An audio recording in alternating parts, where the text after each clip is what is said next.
아침에 이메일을 열어보니까 미국 애추락 교회에서 여전히 주일날 예배 모임이 불가한 상황에서 교회 집회들 허락해달라고 주지자에게 청원을 올렸는데 많이 동참해달라는 요청이 있었습니다. 오늘도 많은 교회가 코로나 바이러스 팬데믹 때문에 일상적인 예배 모임을 갖지 못하고 있습니다. 지금 한국은 어떤지 모르겠는데 50명 이상 모이는 집회는 안 되는 거거든요. 그러니까 많은 교회가 역사상 아마 이런 일은 거의 최초일 것 같아요. 전쟁 중에도 교회가 주일날 예배 드리는 것을 포기하진 않았었는데, 그죠? 물론 교회가 믿음이 없어서 그런 것이라기보다는 교회가 섬기는 커뮤니티를 위해서 우리가 정부 시책에 자발적으로 참여하는 것, 그래서 커뮤니티를 보호하기 위한 차원으로 그렇게 하는 것이지만 아무튼 초유의 사태 속에 우리가 지나고 있습니다. 근데 이제 이 팬데믹으로 이렇게 교회가 오랫동안 주일날 모이지 못하고 이렇게 지내다 보면 아마 안타까운 상황이지만 이런 일로 인해서 교회에 대해서 가지고 있었던 전통적인 신자들의 그 이해가 좀 달라지지 않을까 이렇게 전망을 하는 경우도 있더라고요. 지금까지 교회라고 하면 곧 건물을 연상하고 건물 중심의 어떤 그런 프로그램을 생각하는 경우가 많았는데 이렇게 몇 달 동안 주일 예배 또 모든 집회가 안 되면 교회에 대한 이해도 달라질 것 같고 주일 성수에 대한 개념도 다시 생각하게 되는 그런 계기가 되지 않을까 싶습니다. 그것이 좋은 것이든 나쁜 것이든 아무튼 어떤 변화가 이런 팬데믹으로 일어날 것으로 전망이 되지요. 아무튼 많은 이들이 교회의 본질이 무엇인지, 교회란 무엇인지, 또 주일 성수는 어떻게 하는 것이 진정 성경적인 것인지, 뭐 이런 것에 대한 새로운 이해를 시도하고 고민하지 않을까 싶은데요. 그와 아울러서 하나님 나라에 대해서 많은 성도들이 더 관심을 가지고 헌신했으면 좋겠다는 것이 저의 생각입니다.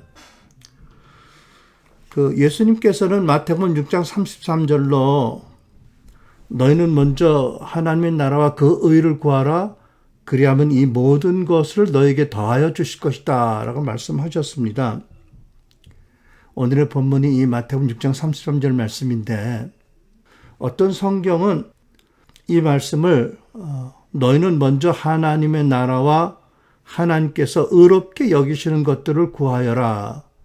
그러면 이 모든 것들도 곁들여 받게 될 것이다 라고 번역을 했습니다. 이 모든 것들이라는 것은 먹고 마시고 입고 하는 사람들의 일상생활에 필요한 그 모든 것을 의미하는 것입니다.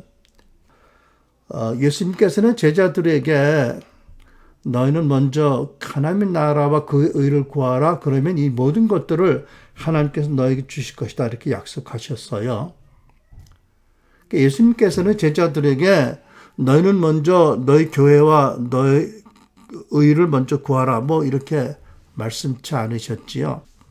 너희는 먼저 너희 교회와 너희 교회가 의롭게 여기는 것을 구하라 라고 가르치지 않으셨어요. 이렇게 구분해서 말씀드리는 이유는 여러분 아시다시피 안 그런 경우도 많겠지만 또 그러면 안 되지만 경험적으로 보면 하나님 나라의 목적과 가치, 문화가 교회의 존재 목적과 가치, 문화와 다른 것 같이 보일 때가 있기 때문이지요. 그리고 하나님이 의롭게 여기신 것들과 교회가 먼저 강조하는 것들이 다르게 보이는 경우가 있기 때문에 그렇습니다. 혹시 이제 이렇게 얘기를 하면 어떤 이들은 예수님께서 하나님 나라를 강조하신 이유가 그때까지 아직 교회가 생기지 않았기 때문이 아닐까라고 생각할 분이 있을 수도 있겠어요. 그런데 우리가 이제 마태복음 18장을 보면 17절에 예수님께서 교회를 말씀하시거든요. 만일 그들의 말도 듣지 않거든 교회에 말하고 교회의 말도 듣지 않거든 이방인과 세리와 같이 여겨라 라고 하신 말씀이 있어요. 그러니까 예수님이 교회라는 용어를 모르신 것도 아니고 그 당시 교회가 없어서 뭐 이렇게 표현하신 것은 전혀 아니라고 생각합니다. 그래서 우리는 아울러서 예수님이 공생애에서 처음 전하신 메시지가 하나님의 나라라는 사실을 잘 이해해야 할 것입니다. 마가복음 1장 15절 때가 찼고 하나님 나라가 가까웠으니 회개하고 복음을 믿으라. 때가 찼고 하나님 나라가 가까웠으니 회개하고 복음을 믿으라. 이 말씀이 예수님의 공생의 첫 메시지입니다. 여러분, 예수님이 공생애를 시작하시고 첫 번 메시지로 전한 내용이 하나님 나라이다. 이건 굉장히 심오한 뜻이 있는 말씀입니다. 어떤 성경은 때가 찼다. 하나님 나라가 가까이 왔다. 회개하여라. 복음을 믿어라. 라고 번역했습니다. 여기 하나님 나라의 나라를 원문 성경으로 보면 바슬레이아라는 단어로서 그 뜻은 왕권, 통치, 지배권, 이런 의미를 가지고 있는 단어입니다. 그리고 신약 성경에서는 메시아의 통치를 의미한다. 이렇게 또 설명된 것을 볼 수가 있습니다. 예수님께서는 이 첫 메시지를 통해서 당신이 이 세상에 성육신하여 오신 목적이 무엇인지를 밝히 말씀하신 것입니다. 예수님이 이 세상에 오신 목적, 그 비전, 그 사명, 비전 스테이트먼트, 미션 스테이트먼트가 무엇인지를 말씀하신 그 메시지를 통해서 그것은 바로 이 땅에 하나님 나라를 세우기 위함이다 라고 말씀하셨습니다. 여러분, 그래서 우리 교회 성도 여러분들은 안 그렇다고 믿는데 일반적으로 대부분의 신자들은 구원이라고 말하면 자기 개인의 구원 중심으로 생각하기 쉽고 생각하는 게 대다수이겠고요. 또 개인의 구원과 교회에 관해서는 많이 말하고 또 기도도 열심히 하지만 상대적으로 하나님 나라에 대해서는 그렇지 않은 것이 아닌가라는 것이 저의 관찰입니다. 그래서 이 불행한 사태 중에서도 혹 하나님의 은혜로 말미암아 교회 본질이 추구되고 또 교회 전제 목적인 하나님 나라가 바로 널리 성도들에게 바르게 이해되고 받아지기를 바랍니다. 그런데 마가복음 1장 1절을 보면 하나님의 아들 예수 그리스도의 복음의 시작이다라고 기록되어 있습니다. 그러니까 하나님 나라가 가까이 왔다는 말씀이 곧 복음이고 복음의 핵심이다라는 설명이 가능한 거지요. 자, 그래서 여러분 예수님의 이 땅에 오신 목적 하나님 나라가 무엇인지를 우리가 바로 알려고 한다면 어떻게 될까요? 결국 그 예수님에 관한 복음서, 예수님이 선포하신 복음의 전체적인 내용이 무엇인지를 잘 살펴서 바로 정리해서 바로 이해해야 될 것입니다. 예수님은 그 당시 유대 사람들에게 하나님의 나라, 하나님의 통치, 하나님의 왕국, 하나님의 다스림이 임하고 있다. 나와 함께 임하고 있다. 이것을 너희들이 알고 믿고 너희들의 죄를 회개하고 그리고 내가 전한 말씀, 복음을 믿으면 누구든지 그 나라에 들어올 수 있고 그 나라 백성이 될 수 있다라고 가르치신 것입니다. 그 요한복음 3장 5절에 보면 예수님께서 니고데모라는 고명한 유대 그 학자와 만나 대화하신 말씀이 기록되어 있죠. 거기서 예수님께서는 니고데모에게 사람이 물과 성령으로 나지 아니하면 하나님의 나라에 들어갈 수 없느니라고 말씀하셨어요. 그러니까 맥락은 같은 것이라고 생각합니다. 하나님 나라 가까이 왔다. 회개하라. 복음을 믿으라. 그 선포한 말씀을 니고데모에게 풀어 설명하실 때 네가 하나님 나라에 들어가려면 물과 성령으로 거듭나야 한다라고 가르친 것입니다.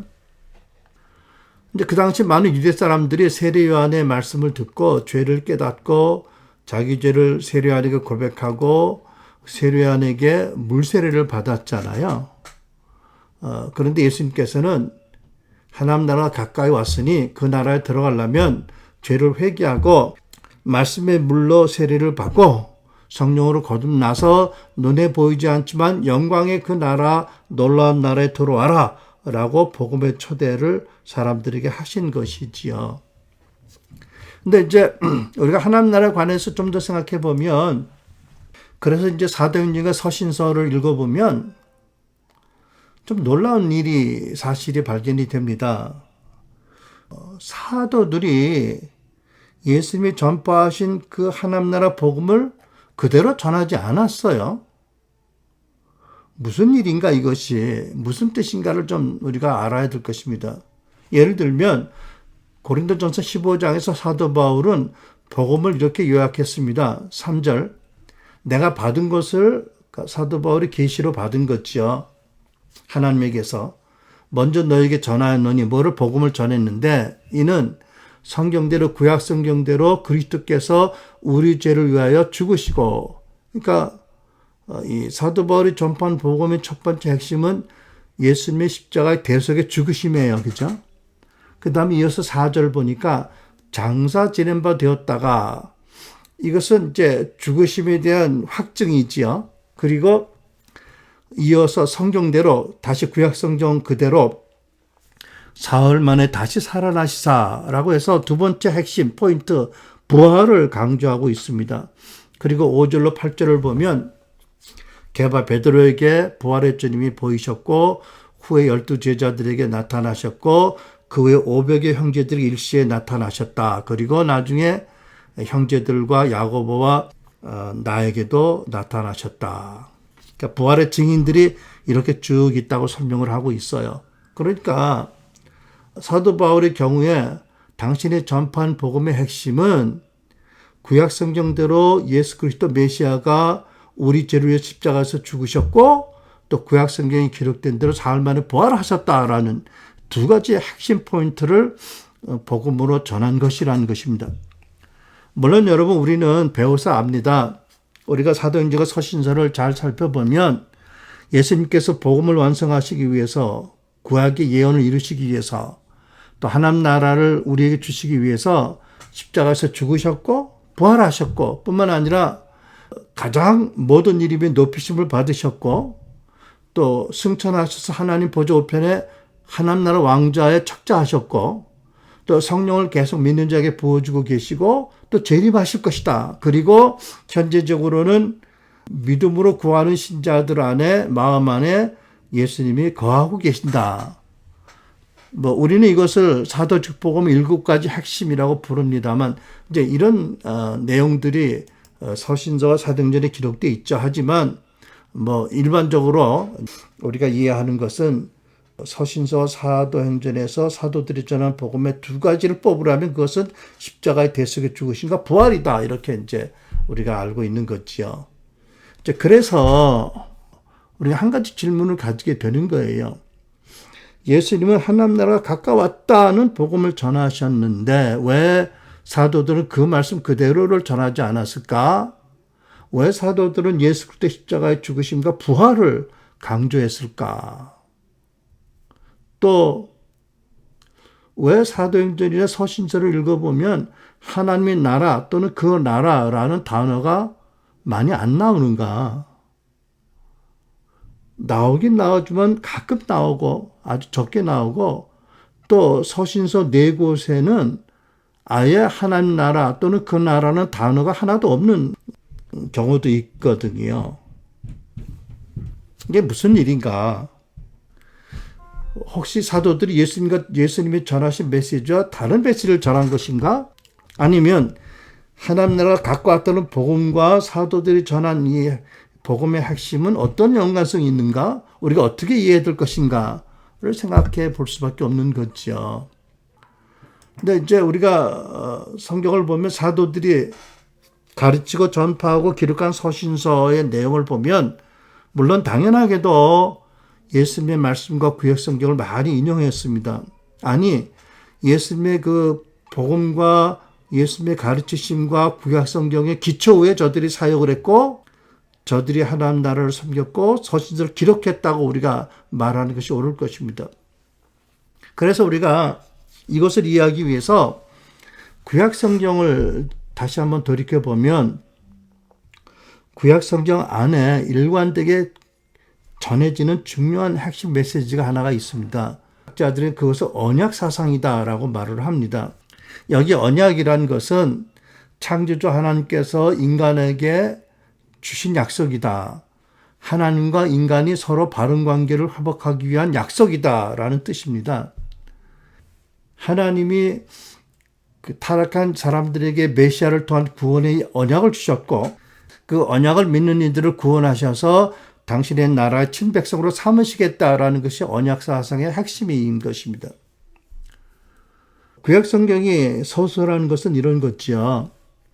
하나님은 인류와 만물의 창조주십니다. 그래서 당연히 모든 생명의 또 우리 모든 사람의 아버지이시죠. 또 하나님은 그 왕 중의 왕이십니다. 그런데 아담과 인류는 하나님의 말씀을 불신하고 사단의 거짓말을 받아들였지요. 그리고 하나님을 떠나서 배신하고 배역하고 독립적으로 살아가기로 결정을 했습니다. 하나님을 떠나서 살면 참 자유롭고 참 행복하고 부유하고 잘 살 것으로 알았는데 결과는 물론 정반대였습니다. 하나님을 떠난 사람들이 경험한 것이 무엇입니까? 빈핍함, 빈곤과 결핍, 그리고 끝없는 약탈의 악순환이지요. 사람들은 모든 면에서 결핍을 느꼈고 그것 때문에 그 결핍과 부족을 보충하기 위해서 싸우고 빼앗고 투쟁합니다. 결핍과 욕심, 또 욕망 때문에 다른 사람의 소유를 빼앗고 다른 사람을 지배하고 자기 종으로 삼으려고 합니다. 그런데 이러한 방법으로는 결코 결핍이 절대로 채워줄 수 없는 거지요. 더 큰 아픔, 더 큰 혼동, 더 큰 어두움이 가득하게 될 뿐입니다. 그래서 하나님께서 타락한 사람들에게 오셔서 아브라함에게 오셔서 내가 다시 너희 왕이 되어주겠다라고 언약해 주셨습니다. 내가 그 약속을 믿으면 구원을 받아서 타락 이전의 상태로 타락 이전의 나와의 관계로 회복되어 줄 것이다 라고 언약한 것입니다. 나는 너희 하나님이 되겠고 나는 너희 아버지가 되겠고 너희들의 왕이 되겠다. 너희는 나의 백성이 되겠고 나의 친자녀들이 될 것이다. 이것이 바로 언약의 내용이지요. 이것이 구약 성경의 그 핵심 사상입니다. 자, 그렇다면 이제 하나님 나라는 어떻게 이해할 수 있나요? 하나님 나라는 구약의 예언대로 예수님으로 말미암아 복음이 성취된 결과로 언약을 믿는 신자들에게 주어지는 놀라운 복락인 것이지요. 결과물인 것이죠. 예수님의 성취의 결과물인 것입니다. 자, 그렇게 본다면 사도들의 메시지를 어떻게 이해할 수 있나요? 구약에 예언된 복음이 예수님의 공생애와 죽으심과 부활 등으로 어떻게 성취되었는지를 저들이 전했고 그래서 그 결과로 하나님 나라가 은혜로 주어졌다는 것을 전한 말씀이 사도들의 메시지였던 거지요. 그러니까 예수님으로 말미암아 어떻게 하나님 나라가 믿는 신자들에게 교회에게 주어졌는지를 가르친 것이 사도들의 메시지라는 말입니다. 자, 그렇다면 여러분 예수님이 다스리시는 하나님 나라는 어떤 특징이 있나요? 첫째는 하나님 나라는 여건이 없어요. 이 세상 모든 나라 국민들은 신청하면 여권을 받을 수 있겠지요. 특별한 예외 케이스가 아니면. 하나님 나라 어떤 특징이 있지요? 먼저 하나님 나라는 하나님과 관계 회복으로 시작되는 것이기 때문에 죄 용서부터 출발하는 것이다. 그래서 예수님께서 첫 메시지에서 회개하라고 말씀하시고 믿으라고 하신 거지요. 하나님을 불신하는 불신앙을 회개하고 언약을 믿고 하나님의 죄 용서와 구원을 믿으라 이런 말씀이지요. 물론 여기서 말하는 하나님 나라는 어떤 지리적, 장소적, 또는 기구적인 개념이 아니고 보이지 않는 하나님의 역동적인 통치의 개념이지요. 절대 사람의 눈으로 볼 수 없고 사람의 손으로 만질 수 없는, 그러나 하나님을 믿는 언약의 백성들은 다양하게 경험하는 또 사모하는 나라가 바로 하나님의 나라입니다. 하나님의 임재와 통치와 다스림인 거지요. 그러니까 하나님의 나라는 사모하는 신자들이 다양하게 경험할 수 있고 경험해야 되는 그것입니다. 개인적으로 또는 공동체적으로 하나님의 임재를 느낄 수 있고요. 다양하게 하나님의 음성을 들을 수 있고요.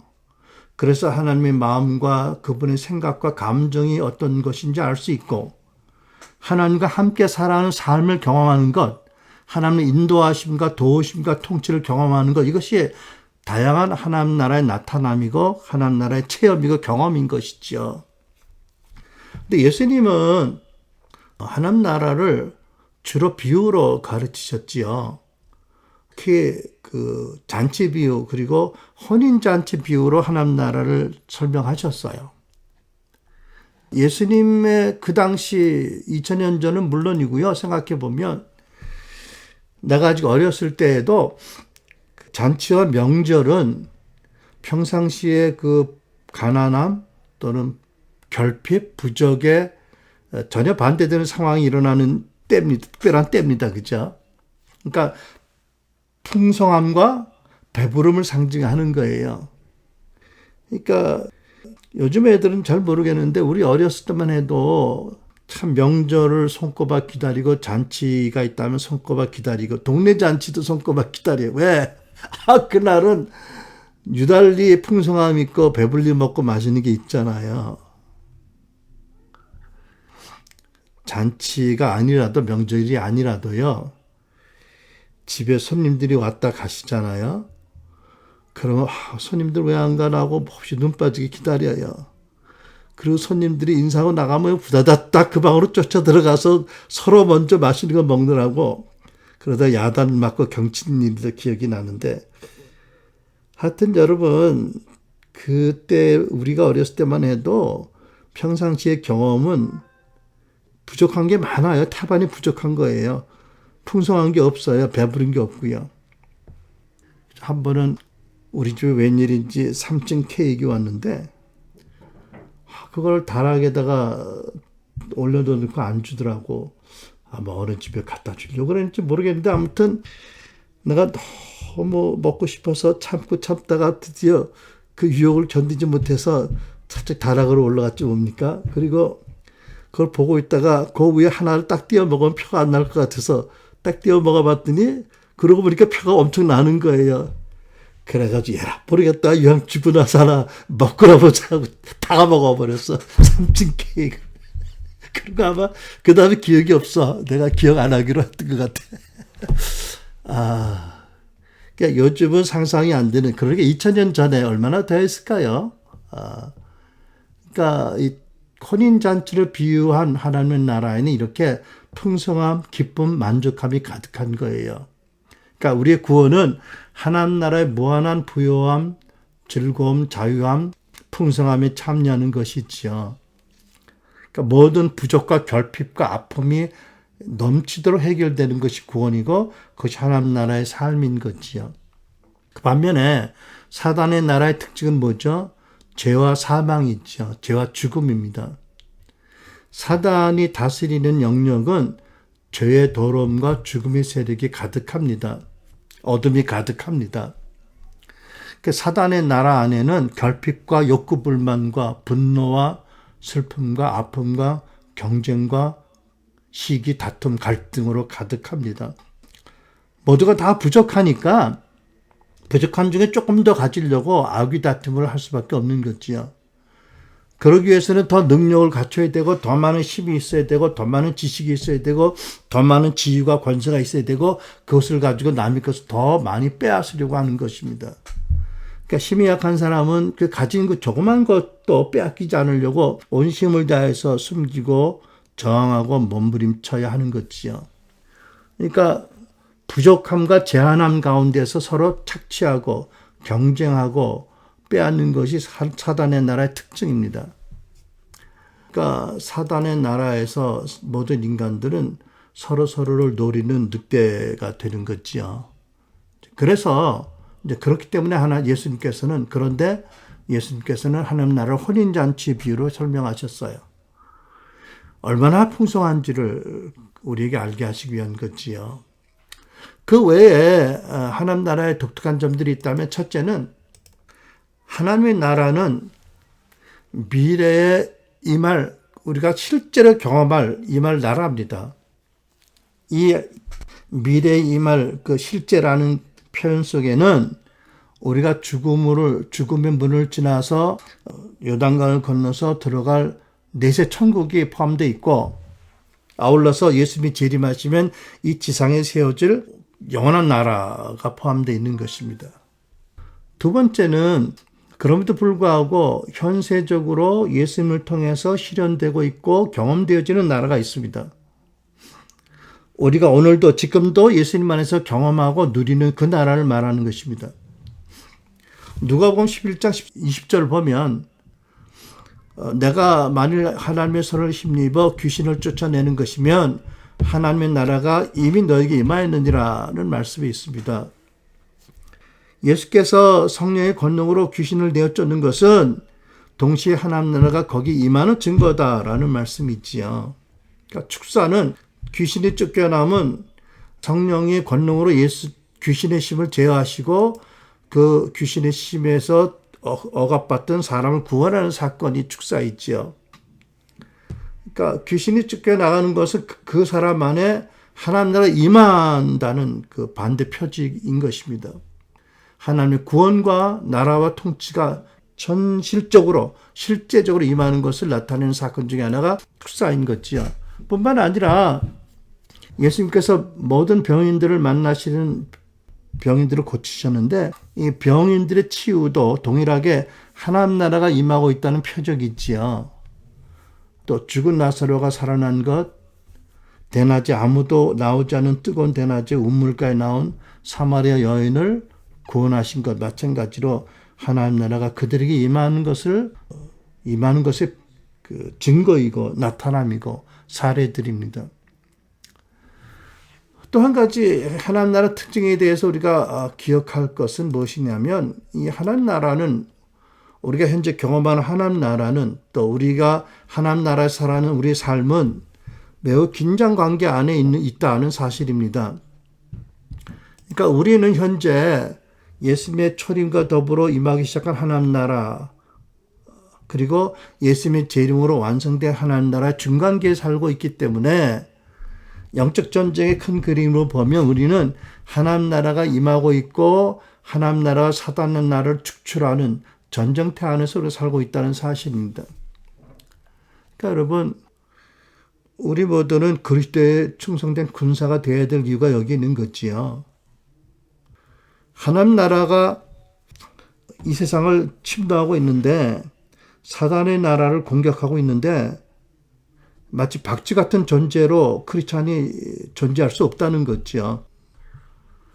여기서 이 혼란된 싸움터에서 사단은 강력하게 우리에게 말합니다. 네 주장을 네가 강력하게 해야 한다. 네가 안 하면 해줄 사람이 없다. 나아가서 이웃을 지배해라, 착취해라 유혹합니다.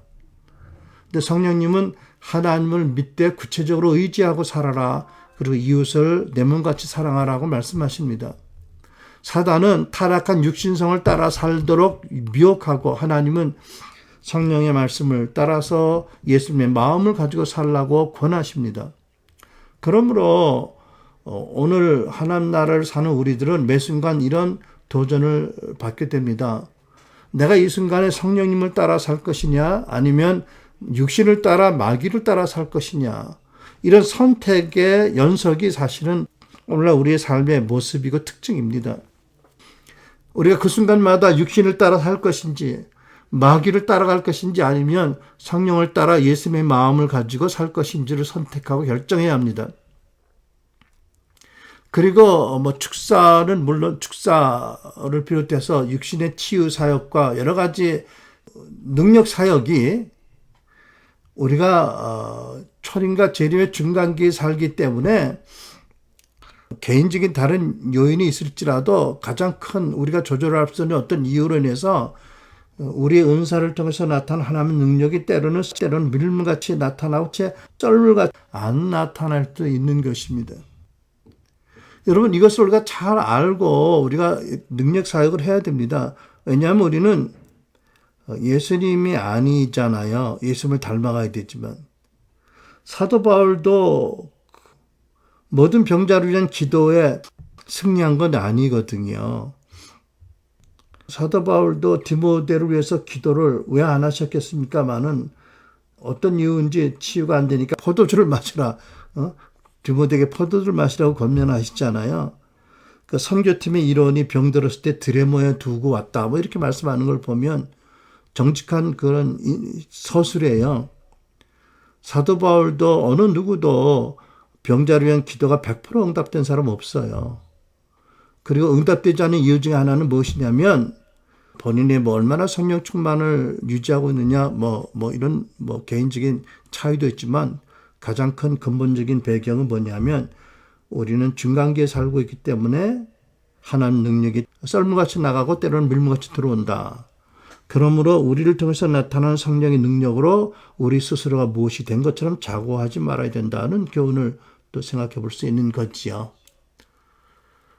아무튼 그럼에도 불구하고 우리의 시민권은 우리의 정체성은 하늘에 있는 거지요. 우리는 육신으로는 이 세상에서 살지만 이미 하나님 나라의 백성이고 사단의 나라를 떠난 사람들입니다. 이미 하나님 나라를 우리는 이민을 갔고요. 거기 가서 영주권이 아니고 시민권을 받은 천국의 백성 시민입니다. 골로새 1장 13절 그가 우리를 흑암의 권세에서 건져내사 그의 사랑의 아들의 나라로 옮기셨으니 이주시키셨어요. 천국으로. 하늘나라로 그렇죠? 옮기셨습니다. 그래서 우리의 신분은 거기 하나님 나라 백성인 거기에 있습니다. 그래서 신자들에게 나타난 성령의 열매는 하나님 나라의 성품의 열매이고 예수님의 성품의 나타남이 있지요. 아울러 신자들을 통해서 나타나는 성령의 은사는 하나님 나라 능력의 나타남이고 예수님이 성령으로 나타나게 하시는 능력의 표현입니다. 그렇다면 교회는 이 세상에 존재하지만 보이지 않는 하나님 나라의 에이전트, 하나님 나라의 대표적 기구입니다. 예를 들어 설명하자면 캐나다의 토론토, 밴쿠버 같은 국제공항에 가면 미국 세관과 미국 이민관들이 사무실을 가지고 거기서 미국의 법을 집행하고 있어요. 처음에 이거 보고 난 참 이상했어요. 미국 가려고 그러는데 자꾸 따지고 물어서 내가 물어봤어. 너 뭔데 자꾸 따지냐 그랬더니 자기가 미국 이민관이래. 그래가지고 그냥 코가 납작해졌어요. 아유, 그 사람이 너 하면 못 들어가잖아. 나는 캐나다 공무원인 줄 알고 또 뭔데 그렇게 하느냐고 그랬거든요. 근데 아무튼 캐나다 공항인데, 캐나다 영토인데, 미국 공무원들이 미국의 법을 집행하고 있는 것과 같은 것입니다. 또는 다른 비유로 보면 외국의 대사관, 영사관이 서울이나 부산의 도심에서 어떤 치해법검적인 그 관물 영역 안에서 자기 나라를 위해서 자기 나라 법령을 집행하는 것과 같은 것이지요. 그러니까 교회는 세상법이 아니라 본국의 천국의 법을 따라야 하는 것이지요. 성도들은 복음과 말씀에 합당하게 살아야 하는 것입니다.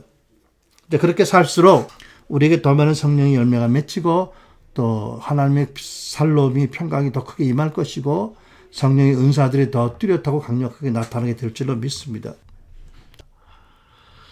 그럼에도 불구하고 거듭 다시 말하지만 우리는 아직도 중간기에 살면서 하나님 나라와 사탄의 나라의 전쟁터에 살면서 또 우리 안에는 하나님 나라에 이주하기 전에 사단의 나라에서 익숙하고 장착된 기질들이 또는 가치관이나 관점들이 많이 남아 있습니다. 그래서 완전히 사단의 나라 영향력에서 벗어나지 못한 상태로 천국 백성인 신분으로 살아가는 거지요. 그러니까 아직은 하나님에 대한 전적인 헌신이 부족하고요. 아직은 이웃 사랑하기에 너무 부족한 존재들입니다. 어쩔 수 없이 갈등을 겪고 때로 시험도 당하고 고난을 당하면서 살게 되어 있습니다. 그러니까 우리는 고난과 승리, 죽음과 영생, 낙심과 소망, 미움과 사랑 이런 것들 교차적으로 경험하면서 그럼에도 불구하고 결국 성령을 따라 말씀을 따라 선택하며 살아가는 것이 우리의 삶의 모습인 거지요. 그러나 그럼에도 불구하고 우리가 세상에서 예수님이 그러하셨던 것처럼 하나님 나라라는 목적을 위해서 살고 하나님 나라의 가치와 법을 따라서 살면 우리를 통해서 하나님 나라가 조금씩 더 확장되어지는 것입니다. 근데 또 역설적으로도 우리 크리스찬들이 그렇게 살려고 한다면 인간적으로는 자주 현세적으로는 그렇게 살려는 우리가 손해를 보게 돼 있습니다. 근데 그것은 어쩔 수 없는 우리 선택이고 사랑의 희생 아니겠습니까? 아주 오래전에 초신자 때 어떤 사모님이 이렇게 간증하시더라고요. 물론 이제 그분은 좌판 이렇게 길에다가 이렇게 니아까를 놓고 파는 과일 뭐 행상에게서 이제 사과를 사는데 자기는 잘 골라서 산대요. 이렇게 나쁜 거를 잘 골라내는 게 아니라 그 중에서 나쁜 것들을 골라서 산대요. 왜? 다른 사람들은 안 사갈 거고 그게 남으면 이분 손해 볼 거니까. 자기 목사 사모님이 자기라도 이 사람을 조금이라도 돕기 위해서 남들이 골라가지 않을 것들을 골라온다. 근데 뭐 요즘은 다 홈플러스니 뭐 이마트 같은 데 가서 사니까 그 사람들 재벌이니까 뭐 우리가 그렇게까지 할 건 아니지만 아무튼 그런 정신은 참 하나님이 보시기에 얼마나 귀할까라고 생각해 본 적이 있었습니다. 아무튼 우리가 하나님 나라를 위해서 하나님의 나라의 가치, 예를 들면 겸손, 온유함 이렇게 살아야 되는데 그렇게 살다 보면 관계 중에서 좀 손해를 보는 경우가 흔히 있겠지요. 그러니까 우리 앞에는 사실은 도전이 늘 있는 것입니다. 우리가 예수님의 제자로 하나님 나라 백성으로 살면서 아등바등 따지고 싸우는 사람들에게 점지 져줄 수도 있고 이치가 모자라서가 아니라 그냥 덕을 베풀기 위해서 져줄 수도 있고 양보할 수도 있고 또 그렇게 해서 우리가 조금이라도 친절을 베풀고 또 용서를 베풀고 또 사랑을 베풀어서 어찌하든지 저들이 복음을 받아들이도록 하기 위해서 우리가 그렇게 선택해야 할 때가 있는 것이지요. 그럼에도 불구하고 우리가 어쨌든 그 하나님이 주시는 은혜를 의지해서 하나님 나라를 위해서 하나님 나라 확장을 위해서 그렇게 살아가면 하나님이 보시기에 그것이 예배고요. 하나님 나라가 금방 확장되어지는 것을 믿습니다. 지나치게 내가 주장하는 것을 그치면 거기에 샬롬이 더 이루어지게 되고요. 어떻게 보면 결과적으로 나에게도 덕이 임하게 되지요.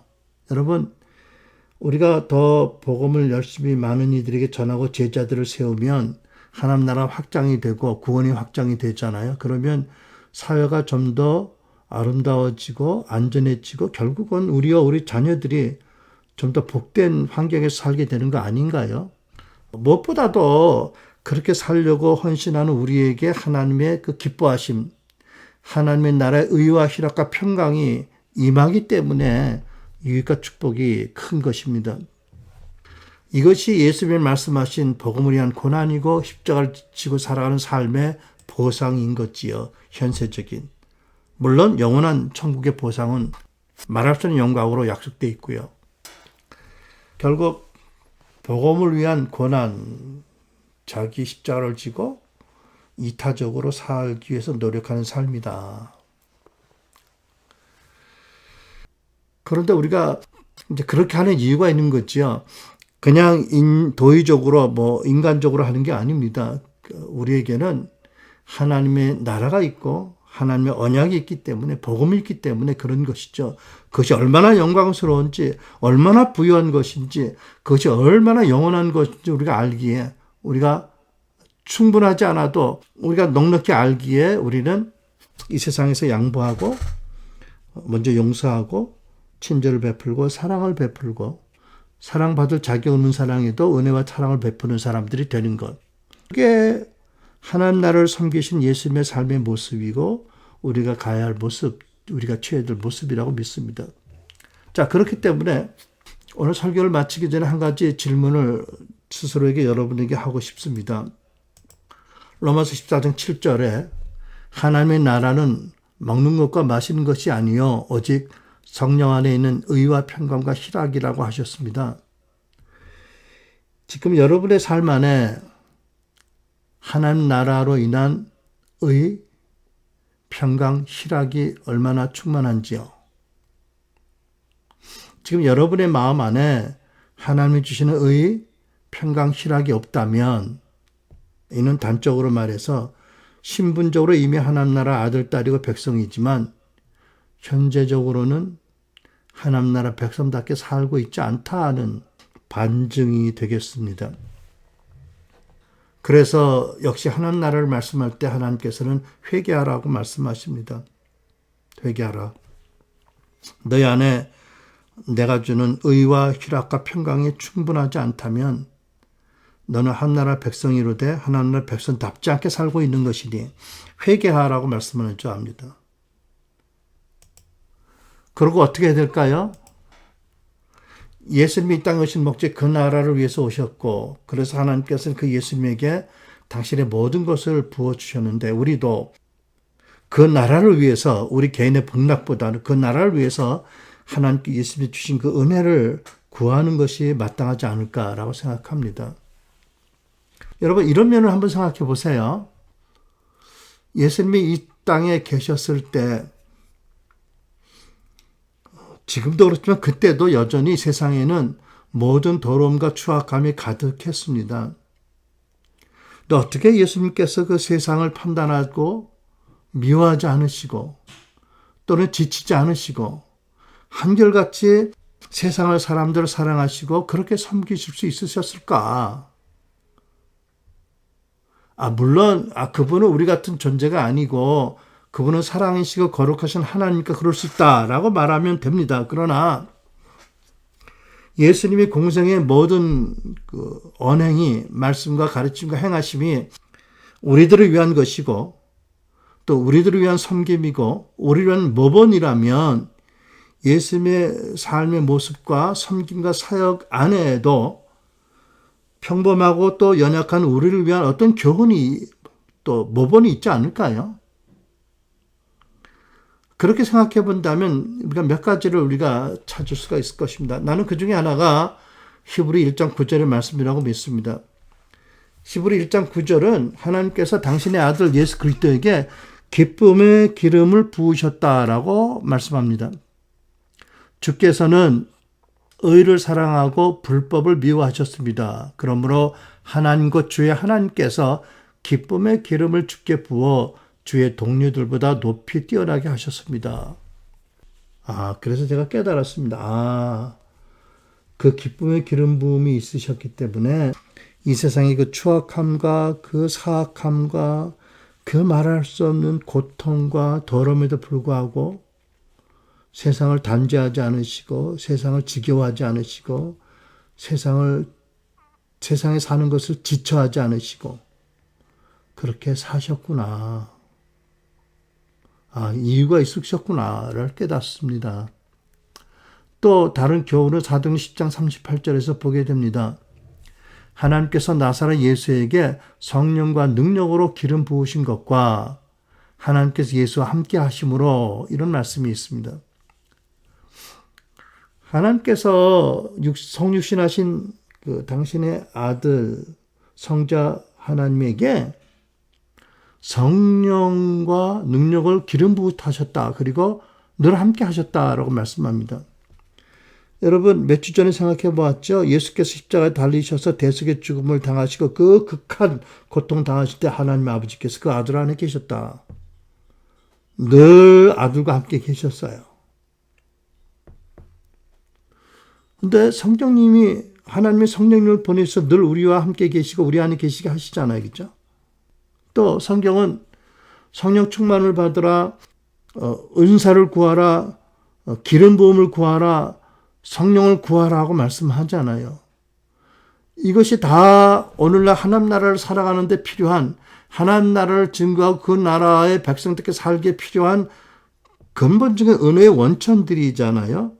예수님도 그러셨는데 하물며 그렇게 구멍이 나고 연약한 우리들은 얼마나 더 많은 은혜가 필요한가요?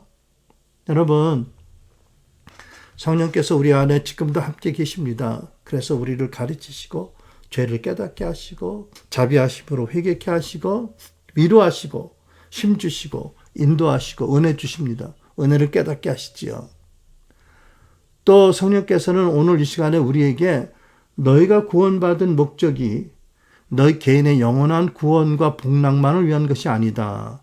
물론 그것도 나의 마음에 있지만 나는 너희가 주 예수께서 가지신 그 목적을 품고 살아가기를 원한다라고 가르치신 줄 믿습니다. 그게 뭐지요? 하나님 나라를 위해 사는 것입니다. 우리의 왕, 우리의 구세주, 우리의 목자 되신 그분이 하나님 나라를 세우러 오셨고 우리에게 그 나라를 위탁해 주셨습니다. 우리를 믿으시고 그 나라를 우리에게 맡기셨습니다. 복음과 함께. 우리는 이 목적, 이것이 우리의 생의 목적이 되어야 될 줄 믿습니다. 우리는 이제까지 구원을 개인적인 차원에서 또 교회를 또 우리의 일부 국한된 이해 가운데서 자주 말하고 생각하고 기도했지만 사실은 가장 중요한 것이 우리에게 있습니다. 그것은 뭐냐면 하나님 나라인 것입니다. 이미 하나님 나라 백성이 되었고 하나님 우리를 신뢰하셔서 하나님 나라를 맡기셨습니다. 그 나라를 우리의 삶을 통해서 개인의 삶, 사역, 섬김을 통해서 관계를 통해서 증거하기를 원하시고 또 그것을 아름답게 능력 있게 전하도록 능력도 은사도 기름 부으심을 부어주시는 약속을 하시는 것입니다. 그래서 여러분 우리가 오늘 다시 한번 우리가 사역의 목적, 우리의 부르심의 표대를 다시 한번 바라보고 그 나라를 바라보면서 그것을 위해서 우리가 어떤 은혜를 받았는지 예수님이 어떻게 하셨는지 또 하나님께 예수님께 무엇을 맡기시고 부어주셨는지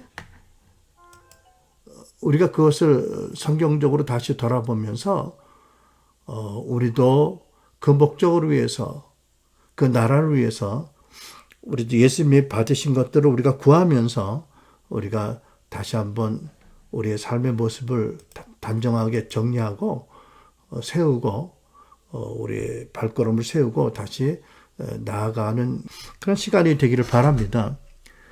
이것이야말로 팬데믹 때문에 많은 일이 고통을 받고 아파하고 탄식하고 절망하는데 그들에게 가장 필요한 것이 그 나라이고 그들에게 가장 절실한 것이 그 나라인데 그 나라가 임하도록 우리가 해야 될 일이고 우리가 구비해야 될 것이고 기도해야 될 것이고 우리 시선을 고정시켜야 될 것이 바로 하나님 나라가 아닌가라고 저는 믿습니다. 하나님께서 우리에게 살아갈 목적, 거룩한 목적, 예수님의 그 목적을 주셨고 또 하나님께서 그 목적을 이루기 위해서 이미 많은 은혜도 주셨고 또 예수님께 주신 은혜를 또 능력과 기름을 우리에게 부어주실 것을 믿습니다. 이런 믿음으로 다시 한번 우리 하나님 앞에 기도함으로 그런 은혜로 우리가 채워져서 은혜와 사랑과 진리와 복음과 나라를 전할 수 있는 우리가 되도록 기도할 수 있기 바랍니다. 기도하겠습니다.